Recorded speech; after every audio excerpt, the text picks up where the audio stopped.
Alright मेरे प्यारे प्यारे दोस्तों, मैं हूँ हारिस सुल्तान और जैसा कि आप जानते हैं कि कल हमारे field marshal chief of army staff Pakistan के बादशाह सलामत आसिम मुनीर साहब बूट पॉलिश करने व्हाइट हाउस चले गए और 1 घंटे का लंच किया प्रेसिडेंट ट्रंप के साथ। ये बड़े लोगों को बहुत अरसे का पता है कि बड़े अरसे से जो इस मुल्क के करता धरता है वो ट्रंप की गुड बुक्स में जाने की कोशिश कर रहे हैं। ट्रंप आपको जैसे पता है कोई आइडियोलॉजिकल बंदा नहीं है। उसको डेमोक्रेसी और इन चीज़ों से कोई फ़र्क नहीं पड़ता। वो देखता है मेरा फ़ायदा किसमें है। कतर ने उसको एक जहाज़ गिफ्ट में दे दिया, वो कतर की साइड पे हो गया। उसने इसराइल को भी ठुड कराने लगा था, लेकिन वो तो फिर जूइश लॉबी अमेरिका में बड़ी स्ट्रॉन्ग है जो खींच लेती है, तंग कर देती है। तो जैसा कि आपको याद होगा कि ये मैं नजम सेठी को कोट कर रहा हूँ। नजम सेठी कह रहे थे कि जब ट्रंप आया था तो इनके सारों के हाथ-पैर फूले हुए थे। इन्हें लग रहा था वो हो कहीं हम क्योंकि ट्रंप के इमरान खान से बड़े अच्छे ताल्लुकात हैं, तो कहीं ट्रंप प्रेशर ना डाले। तो ट्रंप जैसा आपको बताया वो दोस्ती-वोस्ती कुछ नहीं होती उसको वो देखता है फ़ायदा किसमें है। तो इन्होंने क्या किया जी, इन्होंने फ़ौरन ही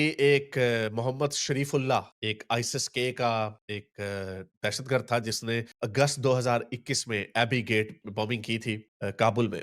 उसमें काफ़ी यूएस ऑफिशियल्स मारे गए थे। तो इन्होंने आते ही उसको उसके हवाले कर दिया ट्रंप के एज़ अ गुडविल जेस्चर। तो कि भाई हम पे प्लीज़ प्रेशर मत डालना, हमने इमरान खान को तुन के रखना। तो यूथियों ने बेचारों ने बड़ी कोशिश की अमेरिका में लॉबिंग करने की। ये भी कहा जा रहा था कि कांग्रेस में एक करारदाद भी पास होगी कि इसको इमरान खान को छोड़ो, लेकिन आपको पता है कि कांग्रेस इस वक़्त दोनों हाउस जो हैं, हाउस ऑफ रिप्रेजेंटेटिव्स और सेनेट इस वक़्त रिपब्लिकन्स के हाथ में, और वो दोनों हाउस ट्रंप के खिलाफ कोई फैसला नहीं करते। तो अगर ट्रंप नहीं चाहता तो नहीं कोई करारदाद पास होगी। तो एक ये गुडविल जेस्चर था। उसके बाद हमारे जो फिर आपको पता है इंडिया पाकिस्तान का जो जो झगड़ा हो गया, तो इन्होंने कहा है हम ज़रा बूट पॉलिश करते हैं और ट्रंप साहब की ज़रा टीसियाँ करते हैं, ज़रा उनको उठाते हैं। तो अब क्या किया इन्होंने, अब आपके फील्ड मार्शल साहब ने क्या किया है, ट्रंप को जैसा कि आपको पता है बड़ा शौक है नोबेल पीस प्राइज़ लेने का। तो जो भी उसका थोड़ी लोलो-पोछो करता है तो वो उससे मिल लेता है। तो हमारे फील्ड मार्शल साहब ने नॉमिनेट किया ट्रंप को नोबेल पीस प्राइज़ के लिए, यानी फुल लोलो-पोछो। अब इससे ज़्यादा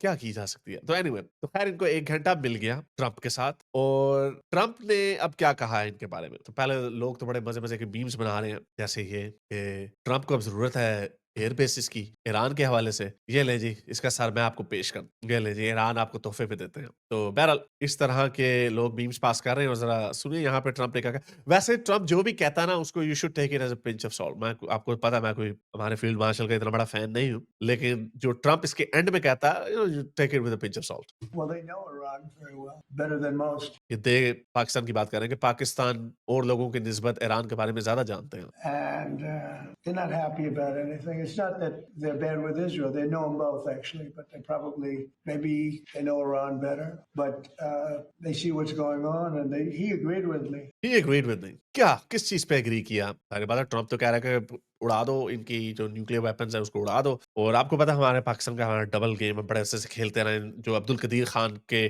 थ्रू प्रोलिफरेशन की गई थी अर्ली 2000s में, ईरान को न्यूक्लियर टेक्नोलॉजी दी गई थी, वो पाकिस्तान की तरफ से ही गई थी। तो जब पकड़े गए तो मुशर्रफ ने सारा मलबा जो था अब्दुल कदीर खान के ऊपर डाल दिया कि ये इसने रोग हो गया था, ये इसने अकेले में ये काम किया दुनिया को चुप कराने के लिए। तो अब कुछ खबरें ऐसी आ रही हैं, ये अनकन्फर्म्ड खबरें हैं, लेकिन ये चीज़ें बईद नहीं हैं पाकिस्तान से। अब ये देखें कुछ अफ़गानी क्या कह रहे हैं, वो कह रहे हैं देखें जी, इन्होंने हमेशा इस्लामिक उम्मत की धज्जियाँ उड़ाई हैं। ये परवेज़ मुशर्रफ अमेरिका के साथ, कियानी अमेरिका के साथ, राहील शरीफ अमेरिका के साथ, बाजवा साहब अमेरिका के साथ, और अब हमारे फील्ड मार्शल जो सारों से ज़्यादा ताकतवर हैं, मैं मुशर्रफ भी काफ़ी ताकतवर थे। सारे जो थे, ये अब जाके ट्रंप की गोद में बैठ गए। पाकिस्तान ने अभी तक ऑफ़िशियल कन्फर्मेशन और डिनायल नहीं दिया, लेकिन इस वक़्त कहने में ये आ रहा है कि ट्रंप ने 2 बेसिस माँगी हैं और पाकिस्तान ने वो बेसिस दे दी। ये एक तमीम अफ़गान, ये एक जर्नलिस्ट है अफ़गानिस्तान का, वो ये क्लेम कर रहा है कि दे दी हैं, लेकिन अभी कोई कन्फर्मेशन नहीं आई। ऑब्वियसली इस तरह की चीज़ों की कन्फर्मेशन फ़ौरन नहीं आती। Pakistan is providing military bases to the United States against Iran. तो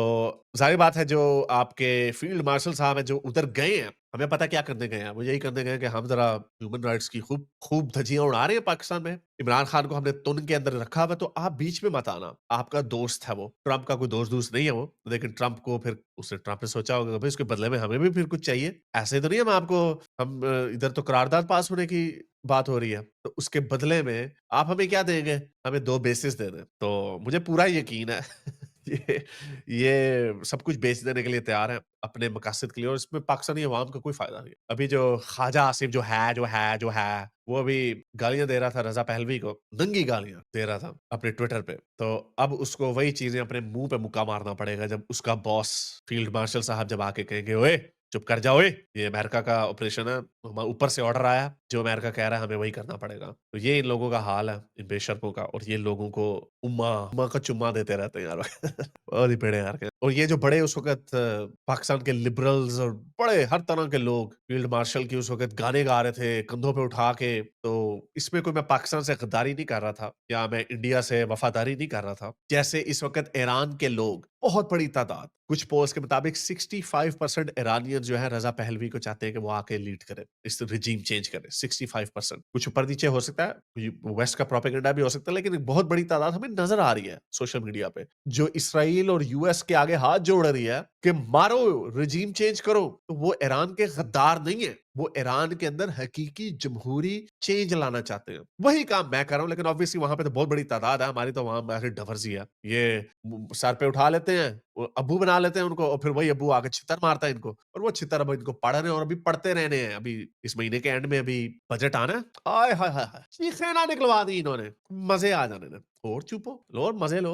अब्बू बनाया जिसको, अब उस अब्बू के साथ एन्जॉय करो। गुर्बत में मरो, अपने बच्चों को भूखा रखो, बिजली का बिल नहीं होगा तुम्हारे पास क्योंकि अब ये उधर जाएगा। जिन्होंने दिखाया देखा हम कितने यूज़फुल हैं, हमने दुश्मन के दाँत खट्टे कर दिए। जिस दुश्मन के दाँत खट्टे कर दिए, मैं तो आपको यही कहता हूँ दुश्मन नहीं है आप, नहीं है दुश्मन आप। उन्होंने क्यों हमला किया? क्योंकि आपने बदमाश दहशतगर्द पाले हुए हैं। क्यों पाले हुए हैं? उँगली क्यों देते हैं उनको? वो देते रहोगे उँगली, वो फिर वहाँ से कुछ करते रहेंगे। उनको आपसे खुली जंग करने की ज़रूरत नहीं है। इसी तरह जो ऑपरेशन सिंदूर वो कहते हैं ना खत्म नहीं हुआ, वो इसी तरह का है। इनको आइसोलेट करेंगे, हर चीज़ में उनको जीत नहीं होती, लेकिन हार हर चीज़ में पाकिस्तान की आवाम की ही होगी। ना पाकिस्तान में जो लूली लंगड़ी जमहूरियत थी, पाकिस्तान का सबसे जैसा भी है मकबूल तरीन लीडर जेल में सड़ रहा, ट्रंप से उम्मीद थी, ट्रंप को इन्होंने अब 2 बेसिस दे देनी है। आपकी उम्मत के साथ जिन्होंने आपने खड़े होना था, वो भी आपके हाथ से निकल जाएगा। वो भी ज़िल्लत आपकी अलहदा से। आपको कुछ नहीं मिलना। क्यों? क्योंकि आपके ऊपर जो बैठे हुए हैं, आपको उनका असल चेहरा नज़र नहीं आता। आप जज़्बात में आके जीवे-जीवे पाकिस्तान के गाने गाने लग जाते हैं। ये जीवे-जीवे पाकिस्तान आपके लिए नहीं है। ये जीवे-जीवे पाकिस्तान उन लोगों के लिए है,